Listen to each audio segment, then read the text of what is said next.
Right now, how to build the receptors, because as we use so much pleasure and dopamine, your receptors become very unsensitive. So let's get back to having our receptors build up again, plus also sensible, so that you can have those pleasures like you used to as a child with eating food or going out to play, that you have those pleasures again, and that you enjoy them. So what we need to do is to build up the receptors to make them sensible again. And one way I have already told you, it's about restricting. When you feel like, okay, let me go and eat now some ice cream, you just say, no, I'm not going to take this urge. I'm just going to leave it this way. So you will start working against now your urge, and that will make this dopamine sensitive again. The great example was with fasting. If you don't eat for 3 days, you want to eat, and that's why you're more sensitive to now food, and the taste of food will be amazing. Number one, what you can do to build up your receptors is HIIT training, HIIT.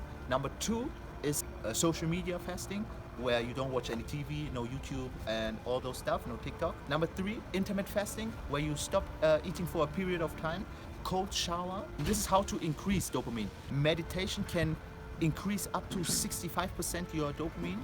Eat foods with plenty of tyrosine, because tyrosine is a building stone of dopamine. Sports, whatever you like doing, dopamine. Green tea, then music, all your creative things. But don't burn out your dopamine receptors, because if you have a dopamine high for a long period of time, you will destroy your dopamine receptors, because your brain starts to protect itself by knocking out some receptors. If you use like a super abnormal stimulus like fast food has the highest fat to sugar ratio that makes the dopamine in our head go to the maximum. So we get hooked. That's a fun fact.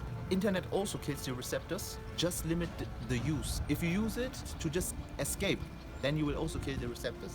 If you use it like a drug, it's just the same, because you will set up for a long-term suffering. So a shortage of dopamine can rebuild your receptors.